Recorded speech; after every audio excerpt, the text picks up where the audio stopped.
Welcome back to the morning kickoff right here on Sports Radio AM 1300 The Zone. We don't know how long we're going to have him, so we're going right into it.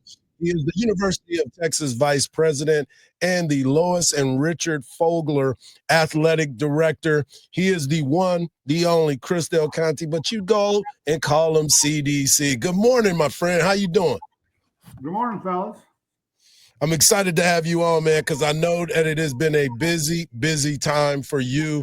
We were talking about it earlier, being away from the University of Texas with the football team for 42 days and now finally getting an opportunity to be back home at DKR. I know that excites you to be able to see the fans back at home. Yeah, who's that AD that scheduled that schedule, huh? 42 days? Oh, Henry must have done that. No, you know me. I'm all about that life. I want Austin to always be kicking it. Yeah. When that schedule came out, you're thinking, okay, 42 days. And, the problem was the OU game was scheduled as our home game this year. So when you laid out the schedule, that was considered a home game. So that stretch of being away from Austin, it was brutal. Proud of our guys, though, to come across that stretch the way they did. Just it was tough. And I saw that you made the trip I know you make the trip to all the games, but being able to go to Mississippi State, to Starkville, how's your ears right now after being over there with all them cowbells?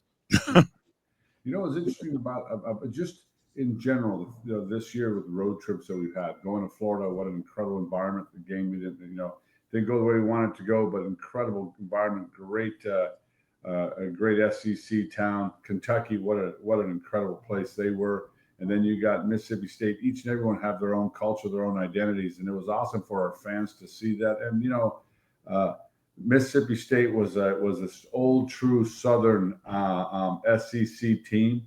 Their pomp, their circumstance, their culture, and to be down like we were down. I looked up the scoreboard; it was 38-21 at about the 9:34 mark, and to have a comeback like we did, it was awesome. Happy for the kids, but that's a hectic environment. And by the way, it was their homecoming game, and it was Kentucky's homecoming game. I'm like, hey guys, we know we're Texas, but I mean, come on now, let's quit. You talk about stacking the deck against you.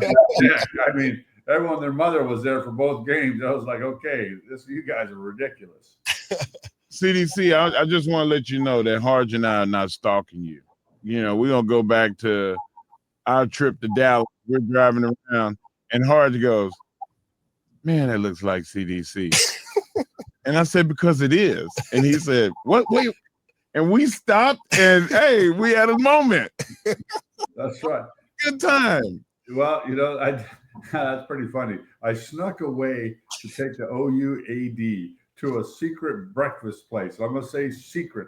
There's going to be no one there, and we're just going to be, it's his last Red River game as the athletic director. Just go down and just show appreciation for him and his wife. They've been dear friends. And then here's you two yardbirds blaring the horn, roaring by it. I'm like, oh, hell no. and Harge laid on the horn. Yeah, I mean, you two yardbirds are blaring on the horn. And then he goes, oh, I thought this was a secret spot. I go, not really. Not now. Not anymore. So did you break out your winter wear yet? Because it was 46 degrees this morning.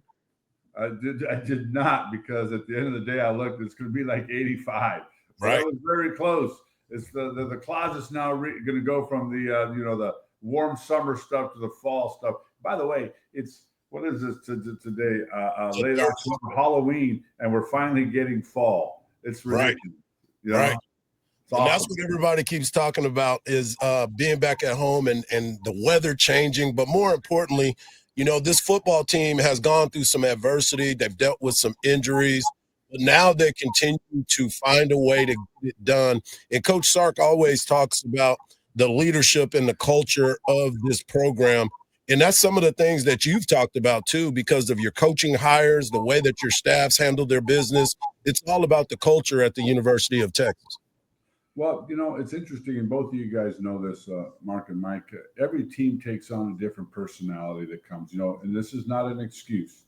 And by the way, we've lost 25 guys that went to the NFL, made NFL rosters in the last 2 years. They didn't just say they're on rosters. So you're looking at that depth you lost. You're replacing young people. The expectations of Texas are not for the Thibodeau of the week. It's awesome. And every team is going to take on a different personality moving forward. And, you look at Sunday's defense. Boy, our defense was been playing unbelievable. Then you look at our offense comes in against Mississippi State in that last quarter. But everything, what I love about there's no quit. They fight their tail off to the very end. They're battling. They're galvanizing. It's awesome to see what they're doing. And the personality of this team is we're really young. We're the youngest team in college football right now. We went from being a very older team to a very, very young team. The team we're playing on Saturday is the oldest team in college football. So when you're young, you're going to have young mistakes. It's great, guys. You guys will love this. We're playing Georgia. We're playing Florida. And we jump off sides a couple times. This kid comes off, and he's one of our offensive linemen. He looks at me and goes, see, it's super loud out there. And I start laughing. I go, dude, this is a 17-year-old kid. And he goes, it's super loud out there. I just chuckled to myself like, my man, I get it. But you forget because he's the size of Henry. You know what I mean? He's a giant. Right. And you're thinking he's going to be great. He goes, oh, it's super loud. In my mind, I just chuckle going, I love that because it's just maturation right before our eyes.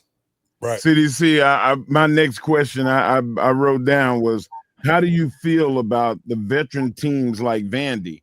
They have like 25 and 26-year-old men out there playing against these 17, 18-year-old, 20 kids. Like, there's just a certain level of maturity. How do you feel about those teams? And I look at it, when you think we went through COVID, everyone got that COVID year. And then we're right in the middle of all the lawsuits that came up for name, image, and likeness. And then the next one was eligibility.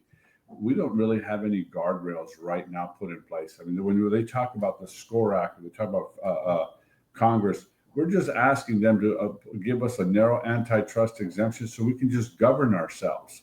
There's 39 different state laws right now in college athletics, 39. We don't have a federal law that says this is what college athletics is. It's for the opportunity for 18 to 22-year-old kids. It's come to college to get a degree, to go on and become productive citizens. Only 2% of our kids go pro. But what happens is everyone's filing an injunction. Everyone's filing a lawsuit to try to get eligibility or opportunity. And I don't mind that. But what happens is when you have 39 different state laws, who's governing us? Right? Texas has a different law than Missouri. Missouri has a different law than Florida. California has a different law. So when you start to look at, we don't have an ability to govern ourselves right now. So these older teams are finding ways to get another year of eligibility, challenging one set of rules to come and have an opportunity. And I don't begrudge those young kids for that opportunity. What I do begrudge is that we don't have a law to enforce what we have on the books. You're a solutions guy. What would be the solution? Well, I mean, currently right now, there's the SCORE Act, which is a bill that's put in Congress right now to put us a narrow antitrust exemption to say, you know what, this is a law for college athletics. And we have name, image, and likeness, and this is how you're going to enforce name, image, and likeness. Here's how you're going to enforce publicity rights. And here's the rules that we have in engagement for sport. But when you don't have that ability to do that right now, you're walking through the wilderness in a very strange way. And that's the problem with what we're facing right now. And then you have media, then you have all these other people that are now involved in our business. And the media does an amazing job, but I mean, they're just reporting on what's taking place. And when you start to look at where the landscape is moved to, it's just the wild, wild west. And Congress, I mean, we're on a lockout right now. Is it day 30? So you're asking them to come into a solution when they're not going to be able to do that. And we got to be able to do it ourselves. But the lowest common denominator, opportunity always wins. And that's the nefarious nature of humanity. We're talking to the athletic director of the University of Texas, Chris Del Conte. Chris, I wanted to ask you this because, I saw that Greg Sankey, the commissioner of the SEC, is asking for Congress to pretty much take back the ability of college athletics or college students, athletes to be able to bet on pro sports. And as soon as it came out, I was like, that is the most ridiculous thing that I've ever heard, for the kids to be able to do that. What were your thoughts when you first heard that this was coming down the pike? I was blown away. They didn't even ask us. I didn't even know about it. I couldn't even say, this is the most ridiculous thing that I've ever heard. And that comes out, and then two or three days later, you find out what's going on within the NBA. What are we doing? It makes no sense. You got 18 and 22-year-old kids. You got young people on campus. You're trying to say, wait a minute. Betting on sports is not what we do. We have a geofence around all of our facilities. You place a bet, my phone rings, bang, your happy ass is in my office in 2 seconds, and we're like, what are you doing? You saw what happened at Iowa State a couple years ago when 17 kids were dismissed from the program. We will not allow that at the University of Texas. It should not be allowed in college athletics. Once you start allowing betting in the sport, you have nefarious behavior that takes place. How many times have we seen fixing of games? You had that notorious case at Arizona State in the late 80s. Tulane way back in the day. You had the guy that was in the Northeast doing these things. Then you see what's happening in the NBA right now in this investigation. It is just criminal activity will seek the weakest link to expose it. Why are we allowing that to be exposed right now? Makes no sense to me. Commissioner Sankey put a strong letter out. We all endorse no gaming, but I just couldn't believe that they went ahead and passed this without even asking us. No doubt. It is absolutely ridiculous. But getting back to the University of Texas, a lot going on the 40 acres. You got the Beach Boys coming in this weekend. I know that makes you happy. But what are some of the other things that are happening starting, not tomorrow, but Saturday morning, early Saturday morning? Well, Mikey, it's not. I mean, I like the Beach Boys, but I'm not exactly just down with the Beach. If it was CCR, I'd be like, yeah, buddy. You know what I mean? Let's just be. By the way, Kentucky was playing the Beastie Boys during halftime with one of their dances. I look over to the referee right in the middle of the game. I go, it was right in the middle of the game. I go, these fans doesn't know who the Beastie Boys are. The ref just starts laughing. Goes, you're ridiculous. Ran off the other way. I mean, what's crazy too is we were on a 42-game road game, and they come back and give us an 11 o'clock game. I'm like, really? Right. We get a night game? I mean, hot dang. So welcome to the SEC. I think coming back home this week, especially the game with Vandy, who has 7-1, they have a lot to play for. We have a lot to play for. It's going to be exciting. Everything all our goals are in front of us. All of our goals are in front of us, and that's what's exciting for us. You're sitting at 6-2. We have a great game this weekend, and we just got to singularly focus on this game. And it's Halloween, so I hope our students have a hell of a time tonight and tomorrow night, because when Halloween, it's usually not one night; it's about a 3-day bender. I just get into the game, just costume and all, ready to roll, and get our fans there fired up. But then having the Beach Boys afterwards, it's gonna be an exciting weekend. CDC, I asked Horace just a minute ago if there was any character and you had unlimited funds, who would you want to dress up as? Horace said he would be the vampire in Brooklyn. I said that I would be one of the predators. What would you be? What would you dress up as? First of all, that's hilarious. The Brooklyn and the Predators, right? You like that? Y'all lost your dang mind. That's why you like us. I mean, that's way too much time on your hand. If you had all the money in the world and you could dress up as a character, yep. Listen here, fellas. You guys got to get a day job. You got way too much time. You got too much time on your hands. I'd have to think about that. Hey, man, I'm busy. I don't have time to dress up. Yeah, dress up like the Predator and the Vampire in Brooklyn. Y'all crazy. That's his way of not giving us an answer. Because he don't know what he wants to be. You can't think of that answer on the spot, because then that answer lives forever. But I have to actually think about it, because these two fellas came out with actually some two quality characters right there, We try to make sure that we get it to happen, man. Yeah, that took you boys like 48 hours to come up with that answer. Well, as always, man, we appreciate you taking the time. I know you're busy, and we just wanted to make sure that we got a chance to talk to you one more time. We both have been taking the human product Just FYI, Super Beats. I know that you're big into that. Now that you have that endorsement, you were taking it long before they were part of the program, but we continue to rock them every single day, and we love the product as well. Well, it's interesting. I love the fact that the University of Texas scientists came up and found that. And you think about they unlocked the molecular enzyme in your body that looked for human health, and you think the guy won a Nobel Prize for that. Happened right here on the 40. Happened right here on our in the Texas system.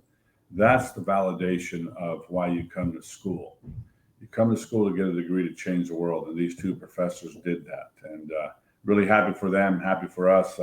I'm glad you're taking the product, but more importantly, you fellas, you need to hit the gym. You know what I mean? Like a little cardio. You know what I mean? You two fellas. I mean, come on now. You guys push back. You can take all that product, but push back on a little bit. Proportionality there, Henry. I'm down 116 pounds. What do you want me to do? Cut off a leg? Let's start out where the other 116 was. I mean, hot damn. If you're $160 down 160 pounds. Listen, I'm not going to stop eating brisket. I'm not. Fellas, Penzic, whatever that stuff is. There's proportionality. You know what I mean? We can't deal with you, man. We appreciate you as always. And next time I see you, down 116 pounds. I love that. He's been working, Coach. Yeah, I'm gonna give you a big old hug like I give hard hugs. No. Now you're on the hug list. Run. I'm telling you, you were a track star. Keep running from him. I understand the concept. You guys be great.